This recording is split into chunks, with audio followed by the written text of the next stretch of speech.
আমি বাসায় যে সময় চলে আসবো সেই সময় বসে যে কি অবস্থা। আর ফোন দিনের শুক্রবারে দেওয়া গেছে আমার সেই পার্সেলের ব্যাগটা, যেটা আমি লাগাতে পারি না। আমার বাইকের মডিফাই কাজ অলরেডি শুরু হয়ে গেছে। ফাইনালি আমার বাইকের ডিআরএলটা লাগানো কমপ্লিট।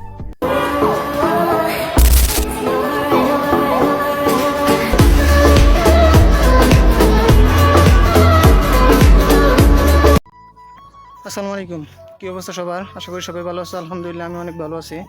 আর আজকে যাচ্ছি আমার বাইকটাকে মডিফাই করার জন্য। যে মডিফাইয়ের যে অ্যাক্সেসরিজগুলো আনা হয়েছে সেই প্রত্যেকটা অ্যাক্সেসরিজ আমি আর গ্যারেজে রেখে আসছি। দেন একদিন গেছিলাম, কিন্তু সেদিন আমি অ্যাক্সেসরিজগুলো লাগাতে পারিনি। দেন আজকে যাচ্ছি প্রত্যেকটা অ্যাক্সেসরিজ আমার বাইকে ইনস্টল করার জন্য। আর আছে এখন আমাদের এলাকার ভিতরে আমার বাইকটাকে রেডি করে দেন বের করবো, বাসায় রাখা আছে। আগে চলেন দেখি গ্যারেজে যাই, তারপর দেন বাইকের মেকআপ বক্সের মেকআপগুলো লাগানোর চেষ্টা করি। দেখি লাগানোর পর কতটা জোস লাগে আর কি পরিমাণ ভালো লাগে দেখতে, সেটা দেখবো। চলেন। আর বাইকটাকে বাড়িতে আইসা আমাদের নতুন বাড়িতে আসার পর বাইকটাকে দেখি এত পরিমাণ ময়লা হয়ে আছে, সেটা আসলে বলার মতো না। বাইকটাকে নিজে নিজে একটু ওয়াশ করলাম, যেহেতু আমি বাইকটাকে কিছু মেকআপ লাগাবো। দেন মেকআপ লাগাতে গেলে একটু পরিষ্কার তো থাকতেই হবে, সেই জন্য আমি একটু পরিষ্কার করে তারপর দেন বাইকটাকে নিয়ে এখন দেন বের হয়েছি। আর আমাদের এলাকার পাশেই আছে, এলাকার কাছাকাছি আছে দেন। আর রাস্তাটা প্রচুর খারাপ। এখান থেকে প্রায় আমাদের এলাকার যে পাটিরা বাজার আছে সেই পর্যন্ত রাস্তাটা খুবই খারাপ। মানে রাস্তা মোটামুটি ভালো, কিন্তু রাস্তাটা এবার ডেবা মানে লাফায়, প্রচুর পরিমাণে গাড়িটা লাফায়। আর এত পরিমাণ লাফায় সেটা আসলে বলার মতো না। গাইস, ভিউটা কেমন আসতেছে একটু কমেন্টে জানাই দিও সবাই। আর এই তো চলে আসছি পাটিরা বাজার। পাটিরা বাজার থেকে কিশোরগঞ্জ বাজারের দিকে ঢুকবো। আর আমি সচরাচর আমার বাইকটাকে কিশোরগঞ্জ বাজারে সার্ভিসিং করিয়ে থাকি, তাই দেন কিশোরগঞ্জ বাজারে আমাকে যেতে হয়। আমি সব জিনিসই কিশোরগঞ্জ বাজার থেকে আমার বাইকে ইনস্টল করি, কারণ ওটা আমার বিশ্বস্ত একটা গ্যারেজ। মানে আমার বাগিনার গ্যারেজ, দুলাভাইয়ের বাগিনা, তার মানে তো আমারও বাগিনা হয়। তার গ্যারেজ যেতে হয়। আর এই যে এখানে দেখো 2-3টা গ্যারেজ আছে একসাথে, কিন্তু এখানে আমি একবার আমার এই যে মাস্টার সিলিন্ডারটা দেখতে পাচ্ছ, খুবই কম দামে একটা মাস্টার সিলিন্ডার। দেন আমার আগের মাস্টার সিলিন্ডারের ব্রেক ব্রেক পেটের রাবারটা ছিঁড়ে গেছিলো, তারপর দেন ওই রাবারটা ছিঁড়ে যাওয়াতে অয়েল লিক করতো। তাই আমি এখান থেকে আমার এই কম দামে মাস্টার সিলিন্ডারটা লাগানো হয়েছে। দেন আশা করি কিছুদিনের মধ্যেই আমার এখানে একটা ব্রেমবো মাস্টার সিলিন্ডার ইনস্টল করবো। দেন টুকটাক সব জিনিসই করবো, কিন্তু বুঝতেই তো পারতেছো আমরা মধ্যবিত্ত করে ফ্যামিলির লোক, বাবার কাছ থেকে টাকা কমে নিয়ে গাড়িগুলো আমোদ করা লাগে। দেন তাই দেখি চেষ্টা করি বাইকটাকে সুন্দর একটা লুক দেওয়ার জন্য।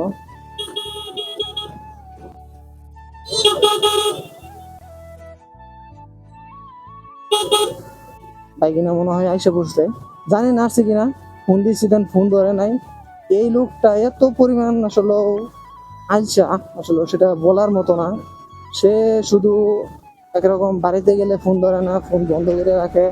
খুবই খারাপ একটা অবস্থা। সেদিন গেছি, দেন প্রায় 2 ঘন্টার মতো অপেক্ষা করার পর চলে আসবো। অবশেষে সেই সময় এসে বলেছে কি অবস্থা। আমার এরকম একটা মন মেজাজ খারাপ হয়েছিল, সেটা আমি বলে বোঝাতে পারবো না। কারণ আমি বাসায় যে সময় চলে আসবো সেই সময় বসে যে কি অবস্থা, আর ফোন দিতেছি ফোন বন্ধ। আমি কই, মানুষ একটা মারা গেল তো আপনাকে ফোন দিয়ে পাবে না, কারণ আপনার ফোনটা দুইটা সিমের মধ্যে 2টা সিমই বন্ধ। আজকে প্রায় 4 দিন ধরে ট্রাই করতেছি, ফোন ফোন দিচ্ছি, কিন্তু ফোন আপনার সবসময় খালি বন্ধ পাচ্ছি। কিসের জন্য? একটা মানুষ যদি মারাও যায় তাহলে তো আপনাকে পিছিয়ে পাবে না। বলে যে আমার ফোনটা নষ্ট হয়ে গেছে, ফোনটা বিজি, তাই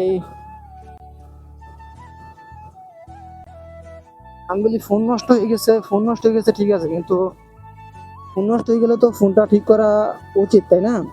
একটা ফোন নষ্ট হতেই পারে স্বাভাবিক, কিন্তু রানিং একটা ফোন যদি নষ্ট না করে ফালাইছেন তাহলে হবে? ছেলেটা কি অবস্থা করলো! ক্যামেরা দেখলে এদের মুখ হাত পা চুলচুলা। ফাইনালি কিশোরগঞ্জ চলে আসলাম। আর এখন একটাই চিন্তা করতেছি, সেটা হচ্ছে গ্যারেজটা কি খুলছে কিনা। বাগিনা যে পরিমাণ আইসা লোক, সে যদি গ্যারেজটা না খুলে আজকেও যদি আমার ভিড়ে যাইতে হয়, তাহলে আমি পার্সাটা নিয়ে অন্য কোনো গ্যারেজে আমি কাজ করাই নিব। আজকে প্রায় আমি সামনের শুক্রবারে দিয়া গেছি আমার সেই পার্সেলের ব্যাগটা, এটা আমি লাগাতে পারি নাই আইসা। Then আজকে শনিবার, কালকে এক শুক্রবার চলে গেছে। এই এক সপ্তাহের মধ্যে কালকে শুক্রবারে সে আবার ফোন ধরছে, বলছে যে তাহলে শনিবারের দিন আসরের টাইমে চলে আসো। আমি ফোন যদি না ধরে তাহলে বলতেছে যে ফোন না ধরলে চলবে, চলে আসো। আমি বলছি আচ্ছা ঠিক আছে, ফোন আমি দিব, তারপরেও যদি না পাই তাহলে কিন্তু আমি চলে আসবো।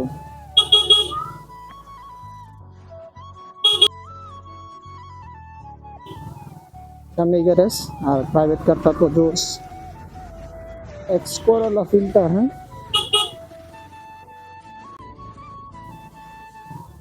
এটা একটা সুইচ গেট, এখান থেকেও পানি নিচ দিকে সারানো হয়। দেন এখন অফ আছে, না পানি নামতেছে।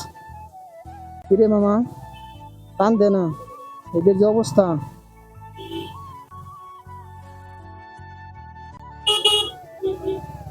বেরের সাথে দেখা যাচ্ছে খোলা, ওরে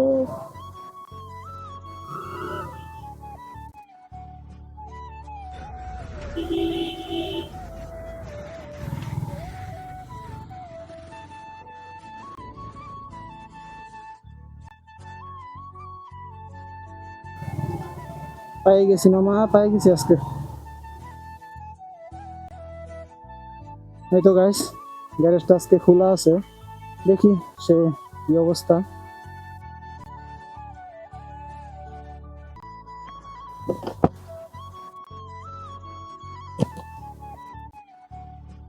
প্রবীণ ভাই গো, প্রবীণ মামা।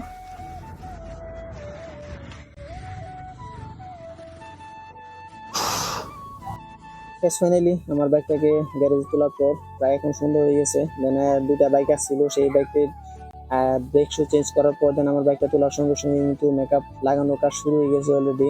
প্রথম অবস্থায় ডিআরএলটা লাগাবার আমার অনেকগুলো অ্যাক্সেসরিজ গুলো সম্পূর্ণ লাগানোর চেষ্টা করবো। দেন দেখি কয়টা লাগানো যায়, আর আশা করি সবটি লাগানোর চেষ্টা করবো। কিন্তু বাগিনার যে অবস্থা, সে হয়তো বা ডিআরএলটা লাগিয়ে দেবে, আর কি লাগিয়ে দেবে না, দেন পরে লাগাতে হবে।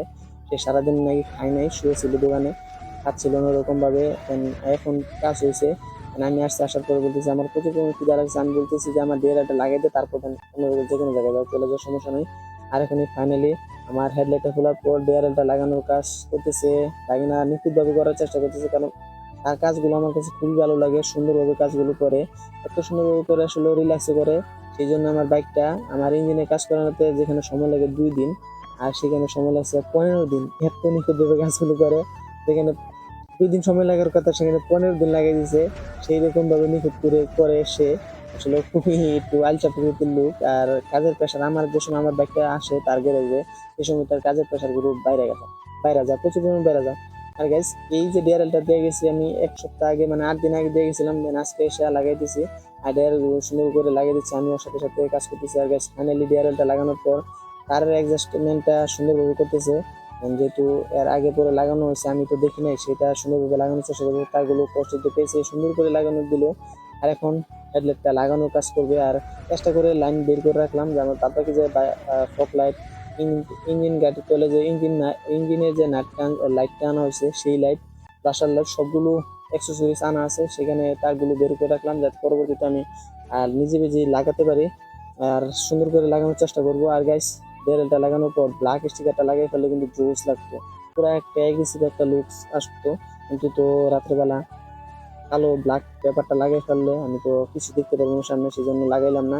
আর এখন ফ্লাশার লাইটটা সুন্দর করে লাগানো হয়ে গেছে, লাগানোর পর পরিধান এখন ডিআরএল হেডলাইটটা লাগানো কমপ্লিট হয়ে গেছে। সম্পূর্ণ জিনিস সুন্দর করে লাগানোর চেষ্টা করতেছে। আর এর দেখতে দেখতে রাতও হয়ে গেছে।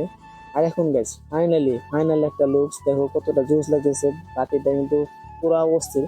আর প্রতিটা সুজে সুজে ফ্লাশ চেঞ্জ হবে, বিভিন্ন ফ্লাশ দিবে এক এক সময় একটা। আর গ্যাস, ফাইনালি এটাই হলো গ্যারেজ। আর গ্যারেজ থেকে কিন্তু গাড়িটা বের করা হয়ে গেছে বাইরে। আর এখন চলে যাবো আপুদের বাসায়। আর গাইস, এই বাইকের কাজটা আর এই লাইটটা আর ব্যারেলটা লাগানোর পর বাইকটা কিন্তু জোস করে উঠেছে। আর এই ভিডিওটা তোমাদের কাছে কেমন লাগলো অবশ্যই কমেন্টে জানাবেন। আজকের মতো ভিডিও, আসসালামু আলাইকুম, টাটা।